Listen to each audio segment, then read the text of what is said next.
안경이 자꾸 빛나는 것 같아요, 그죠? 불빛이 비쳐서. 皆さんどうも、マコミです。皆さんお元気でしょうか? 날씨가 많이 더워졌네요. 날씨가 더워. 지금 티셔츠 한 장만 입고 있는데 이게 얼마 전에 이제 나고야 가서 사온 원피스 티셔츠입니다. 원피스. 보십시오. 원피스 티셔츠.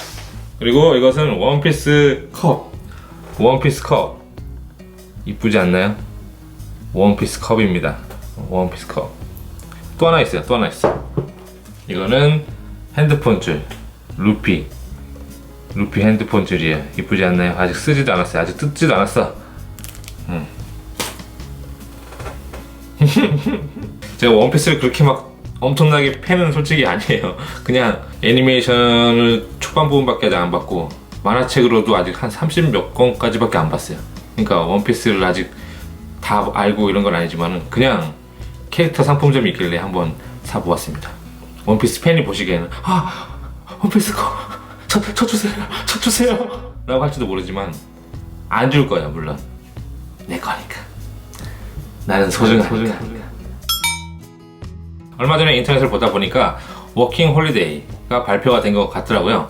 워킹 홀리데이 합격했습니다. 혹은 요번에 신청을 했는데 떨어졌어요. 뭐 이런 분들이 계신 것 같아요. 저한테도 개인적으로 연락이 와서 호미상 저도 워킹 홀리데이 붙었어요. 다음 달에 일본 가는데 뭐 주의할 점이 뭐가 있나요? 어드바이스 주세요 라고 하시는 분들이 계셨기 때문에 이제부터 일본 유학을 가시는 분들에 대해서 조금 어드바이스를 드릴까 합니다. 이제부터 일본 유학을 가시는 분들한테 드리고 싶은 이야기는 솔직히 엄청나게 많이 있어요.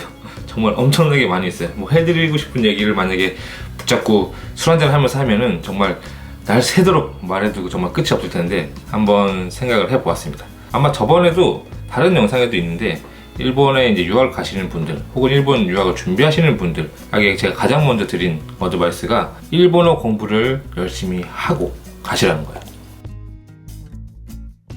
일본어를 많이 알면 알수록, 일본어를 잘하면 할수록 여러 가지로 도움이 될 겁니다. 어차피 일본어를 공부하러 가는 건데 지금 일본어 뭐 할 필요 있나요? 이렇게 생각할 수도 있지만은 일본어를 잘하면 할수록 여러 가지로 굉장히 유리해져요. 아르바이트 구하기도 쉬워지고, 특히 워킹 홀리데이 같은 경우에는 그냥 알바하고 생활하면서 어학교 같은 걸 안 다니시는 분들도 있을 거란 말이에요. 그럴 경우에 이제 일본어를 못하면은 여러 가지로 불리한 경우도 있을 겁니다. 가능하면 많이 공부를 해가세요. 정말 할 수 있는 데까지. 정말 그 출국하는 그 순간까지, 정말 아침에 그 비행기 타러 가는 그 순간까지 공부를 해서 최대한 많이 공부를 하고 가실 것을 추천합니다. 소극적인 성격 따위는 버려라. 이것은 일본에 유학을 가시는 분들이 많이 이렇게 질문을 주시는데, 제가 성격이 좀 소극적이고 내성적이어가지고요, 일본인 친구가 생길지 모르겠어요. 너무너무 겁이 나요. 어떻게 하면 될까요? 이러시는 분들이 의외로 많으세요. 실제로 저도 지금 이런 얘기를 하면은 아마 믿어주시지 않겠지만 저도 굉장히 소극적인 성격이었어요. 정말 초등학생 때는 막 사람들 앞에서 발표도 못하고 막 이런 사람이었어요. 정말. 그 증거가 여기에도 담겨져 있습니다. 얼마 전에 제가 일본에 있을 때 이제 믹시라고 하는 그런 사이트가 있어요. 그러니까 한국으로 치면은 옛날에 이제 싸이월드 같은 그런 사이트에 뭐 일기 같은 것도 쓰고 거기다 사진도 올리고 이런 사이트인데, 그런데 그거를 이제 요즘에는 아이디라던가 그 패스워드를 다 까먹어가지고 한참 이제 그걸 쓰지 않고 있다가 얼마 전에 우연히 제 친구가 저의 믹시를 발견하고선 거기에 썼던 제 일기 같은 걸 보고서는 그걸 저한테 보내줬어요. 이런 얘기 했었네 하면서. 거기를 보면은 제가 2004년 5월에 이제 일본을 처음 갔는데, 일본에 가자마자 처음 한 달 때 되자마자 이제 호모시크라고 해가지고 우울증에 좀 걸렸다, 향수병에 걸렸다 라는 부분도 있고요. 그 다음 보면은 이제 8월 달에 일본에 처음 가서 5월에 처음 가서 8월 달에 소극적인 성격 때문에 변함없이 친구가 생기지 않아서 지금 고민을 하고 있다 라는 일기를 쓰고 있어요. 그리고 그 외에도 보면은 일본어 레벨은 별로 늘어나지 않고 있지만은 신문 배달 기술만 늘고 있다. 이거 어떻게 해야 되지? 걱정이 된다. 이런 내용 쓴 것도 있고, 그 다음에 9월 달에 제가 5월에 갔는데 9월 달에도 이 시점에서도 아직 일본인 친구가 한 명도 생기지 않았다 라는 일기를 써놨네요. 제가 솔직히 저는 엄청나게 오래돼가지고 좀 기억을 못하고 있었는데 오랜만에 이거 일기를 보고서는 이제 생각이 나요. 일본에 가서 9월 달이니까 6, 7, 8, 9 한 4개월 됐는데도 아직 일본인 친구가 한 명도 생기지 않았다 라는 일기를 쓰고 있어요. 물론 그 후로는 뭐 교류회라던가 어떤 뭐 한국어를 가르치는 그런 보란티어 같은 데 가가지고 뭐 지인도 생기고 뭐 이렇게 됐지만은, 처음에는 정말 너무너무 소극적인 성격 때문에 일본의 친구가 생기지 않았었는데, 지금 생각해보면은 그 소극적인 성격, 저는 소극적인 성격입니다 라는 것 자체가 자기 자신의 어떻게 보면은 그냥 그렇게 생각하는 거예요. 그러니까 그걸 버리셨으면 좋겠어요. 자신의 소극적인 성격이라는 것은 굉장히 어떻게 보면은 자신이 그렇게 생각하고 있는 것 뿐이라는 생각이 들어요. 저도 물론 그게 한순간에 소극적인 성격에서 갑자기 적극적인 성격으로 바꾸지는 않는다는 거, 그건 물론 알고 있지만은, 그래도 좀 자신의 마음속에서 나는 소극적인 사람이다 라는 것을 버리지 못하면은 일본에 가서 생활하면서 친구도 안 생기고 정말 여러 가지로 불리하지 않을까 라는 생각을 해봅니다. 쉽게 바뀌지 않는다는 건 물론 알아요. 하지만은 지금 생각해보면은 나는 소극적인 사람이야 라는 그것만 버리면은 바뀔 수 있다고 생각을 해요. 여러 가지로 적극적으로 다가가시는 게 중요하지 않나. 그리고 저도 그랬었지만은, 소극적인 분들이 많이 얘기하시는 게 뭐 내가 먼저 말을 걸고 이게 창피하다 이런 생각 많이 하시잖아요. 창피해, 어떻게 해야지, 너무너무 뭐 새로운 거 도전하는 게 너무 뭐랄까 말을 걸고 이러는 게 창피해 이렇게 생각할 수 있지만은, 일본에 제가 처음 딱 가서 이제 느꼈던 게 어차피 아는 사람이 없거든요. 나는 이런 사람이다 라는 것을 주변 사람들이 알고 있잖아요. 예를 들어서 평소에 조용한 사람이라면은 얘는 조용한 사람이야 라는 것을 사람들이 알고 있기 때문에, 갑자기 막 밝게 막 행동하고 하면은 얘가 갑자기 왜 이래? 이런 눈빛으로 사람들이 쳐다본단 말이에요. 하지만은 일본에 딱 갔을 때 갑자기 밝게 행동을 해도 주변 사람들은 자기 자신을 몰라요. 나는 어떤 사람이다 라는 것을 주변 사람들은 모릅니다. 자신을 아는 사람들이 거의 없는 경우가 많죠. 그렇기 때문에 자신의 캐릭터를 새롭게 만들어도 상관이 없다고 저는 봐요. 저도 일본에 처음 갔을 때 그런 식으로 했었는데, 예를 들어서 옷 입는 것 같은 경우에도 굉장히 좀 나사이하게 제가 옷을 입었었어요, 옛날에는. 지금도 뭐 되게 패셔너블하게 입는 건 아니지만. 그런데 일본에 딱 처음 가서 아는 사람이 없다 보니까 막 점점 저를 바꿔보고 싶은 거예요. 그래서 막 모자도 막 패션 모자도 한번 사보고, 막 옷 같은 것도 뭔가 막 되게 희한한 거 막 체인도 달아보고 막 이런 식으로 옷을 입었던 걸로 기억을 하는데, 그런 식으로 주변에 어차피 아는 사람이 없으니까, 뭐 물론 아는 사람이 없다고 막 행동하라는 얘기가 아니라, 뭔가 자신이 새롭게 나는 이런 사람이 되고 싶다라는 캐릭터를 새롭게 만들 수도 있지 않나라는 생각을 해요. 적극적으로, 정말 소극적인 그런 성격에서 조금 더 밝게 적극적으로 변신해보는 것은 어떨까요? 집에서 일본어 공부만 하고 있지 마라. 이 부분이 어떻게 보면 굉장히 중요한 부분인데, 워킹홀리데이로 만약에 여러분들 일본에 갔어요. 1년이라는 기간이 있죠. 그런데 의외로 아르바이트 하고 집에서 밥 해먹고, 그 다음에 뭐 설거지하고 집안 정리하고, 그 다음에 집에서 일본어 공부하고 테레비 보고, 이런 생활이 계속 반복되는 분들이 있으신 것 같더라고요. 알바 가고 그 다음에 집에 오고, 그 다음에 뭐 학교 다니시는 분들이라면은 학교 갔다가 알바 갔다가 집에 돌아오고, 이것만 계속 반복하다가 정신을 차려보면 1년이 갔다, 유학이 끝났다, 이러시는 분들도 의외로 많지 않나 싶습니다. 집에서 공부를 한다는 거, 만약에 여러분들이 일본에 갔어요. 일본에서 이제 살면서 생활하고 있는데, 집 안에서 여러분들이 뭐 능력 시험이라던가 뭐 단어를 외운다거나 이런 공부를 하는 시간 있잖아요.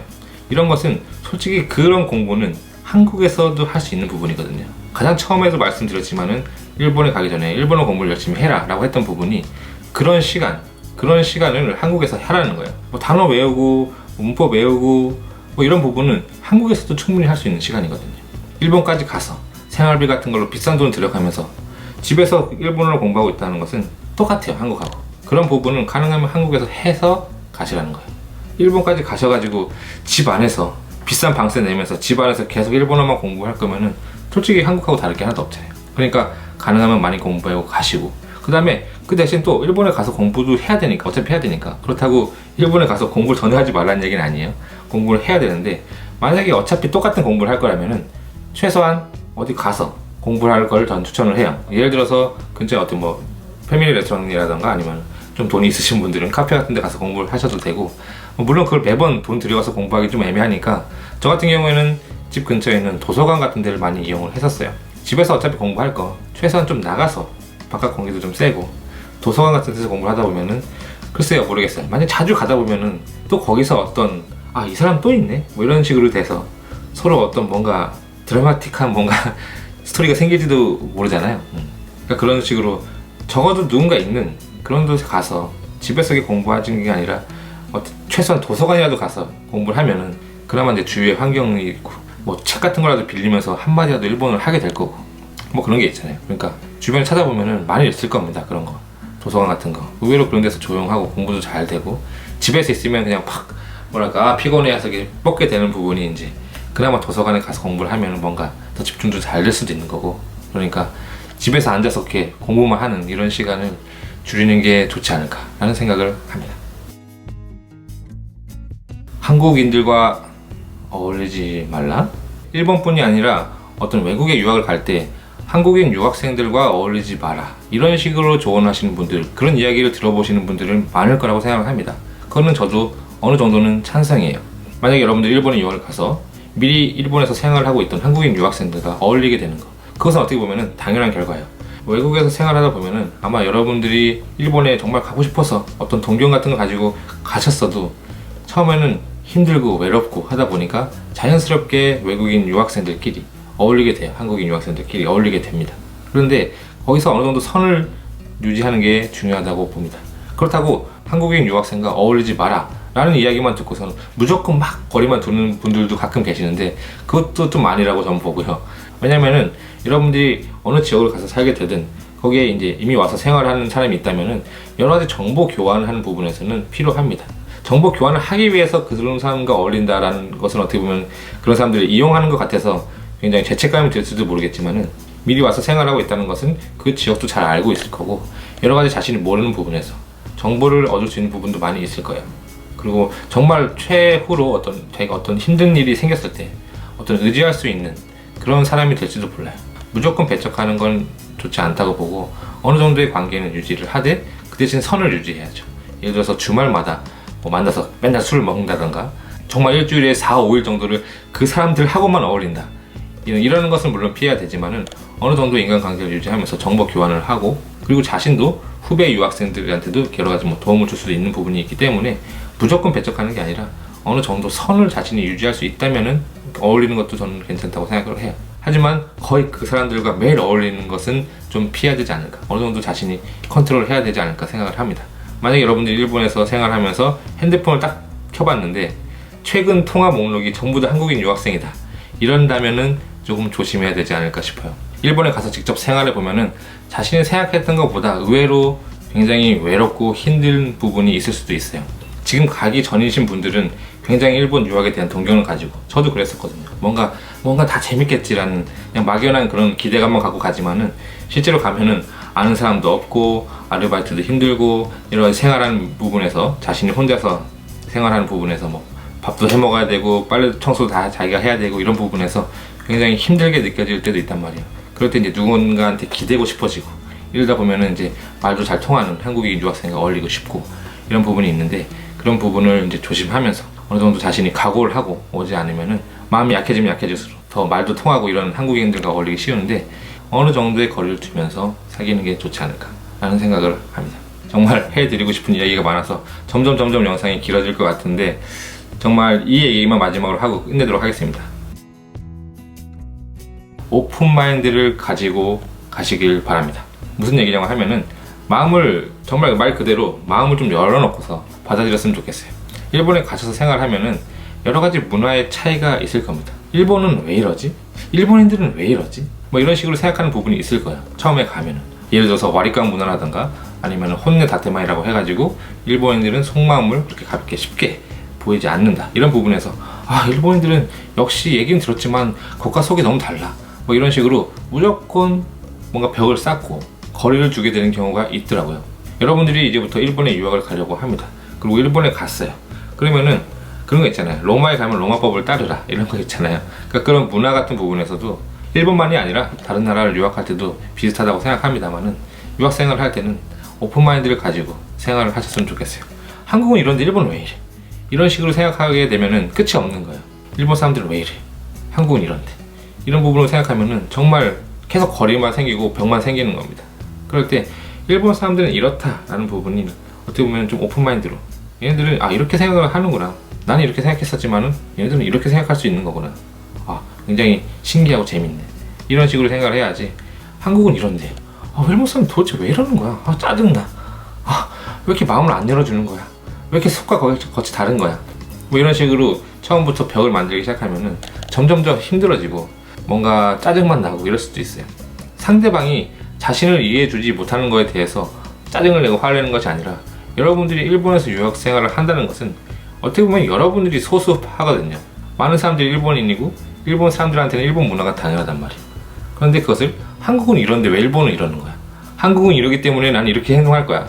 일본은 이렇지만은 한국은 이래. 난 이렇게 생활할 거야. 이렇게 생각하고 이렇게 행동할 거야. 라는 부분을 뭐라 그럴까? 굉장히 고집을 가지고 계시는 분들이 의외로 많으신데 그런 고집을 좀 버리시고 좀 오픈 마인드로 무조건 거기에 따르라는 얘기는 아니에요. 하지만은 적어도 일본 사람들은 이렇게 생각하는 거다. 일본 사람들이 이렇게 생각하는구나. 그리고 이렇게 행동하는구나. 라는 부분에서 자신의 마음을 열고 그것을 이해하려고 노력하는 자세가 중요하지 않나 싶어요. 난 한국에서 이렇게 생활해 왔으니까 이것이 당연하다라고 생각하시는 분이 굉장히 많아요. 그런데 당연한 것은 없어요. 이것이 당연하다는 것은 없다고 저는 봐요. 일본과 한국을 떠나서 사람과 사람은 자라온 환경이 다르기 때문에 같은 나라 사람이라고 하더라도 생각하는 부분이 다를 수가 있잖아요. 그런데 그것을 나라까지 다르단 말이에요. 일본의 친구가 우연히 생겼는데 그 친구의 행동에 대해서 이해를 못하고 왜 일본인들은 도대체 왜 이러는 거야? 라고 생각하고 마음을 닫아버리면은 아무리 시간이 지나도 상대방을 이해할 수 없겠죠. 이제부터 일본 유학을 가시는 분, 가려고 준비를 하시는 분, 갈까 말까 생각을 하시는 분들에 대해서 조금 조언을 드렸습니다. 어드바이스를 좀 드렸는데 솔직히 해드리고 싶은 말은 너무 많아요. 너무 많은데 그런 게 있어요. 뭔가 부족해. 아직 만약에 제가 여러분들한테 드리고 싶은 이야기가 100%가 있다면 그 중에 한 3% 정도밖에 얘기를 못하는 그런 게 있습니다. 그런데 여러분들이 만약에 궁금한 점, 이 위에도 일본 유학에 대해서 여러 가지 궁금한 점, 일본 생활에 대해서 여러 가지 궁금한 점 있으시다면 밑에 이 메일로 보내주시거나 아니면 카카오톡으로 보내주시면은 제가 최대한 그것을 반영해서 영상을 만들도록 하겠습니다. 제가 유튜브 영상 설명란에도 밑에 써놨는데 이 메일이라던가 카톡으로 보내주세요 라고 말하고 있어요. 저는 다 읽고 있고요. 전부 다 보고 있지만은 한 분 한 분 다 답장을 못 드릴 수 있다는 점은 양해를 해주시기 바랍니다. 특히 카톡 같은 경우에는 굉장히 실시간으로 답변을 요구하시는 분들이 많으신데 저는 이걸 실시간으로 여러분들하고 1대1로 답변을 드리기 위해서 공개를 하고 있는 게 아니라 질문을 받기 위해서. 메일이라고 하면 여러분들이 굉장히 좀 어려워하시더라고요. 그래서 질문인데 쉽게 던질 수 있게 카톡을 열어둔 거지, 카톡으로 여러분들과 1대1로 막 대화를 막 하기 위해서 안녕하세요, 예 안녕하세요, 이런 질문 있습니다, 뭔가요? 바로 답변을 구하려고 생각을 하진 좀 말아주셨으면 해요. 막 질문 주신 다음에 아니 왜 답변 안 해주시나요? 쌩까시나요? 이러시는 분들이 가끔 계시는데 제가 리얼타임으로 답변을 드리는 게 아니라 질문을 받기 위해서, 여러분들한테 어떤 소재를 받기 위해서 여러분들이 어떤 걸 궁금해 하시는지 쉽게 여러분들이 이렇게 던질 수 있게 열어둔 거지, 리얼타임으로 답변을 요구하는 것은 좀 자제해 주셨으면 좋겠다는 얘기를 좀 하면서 마치도록 하겠습니다. 이 외에도 일본 유학에 대해서, 일본 생활에 대해서 질문이 있으신 분들은 메일, 카톡, 그 다음에 이 영상의 코멘트란에 질문을 남겨주시기 바랍니다. それでは次回お会いしましょう。バイバイ。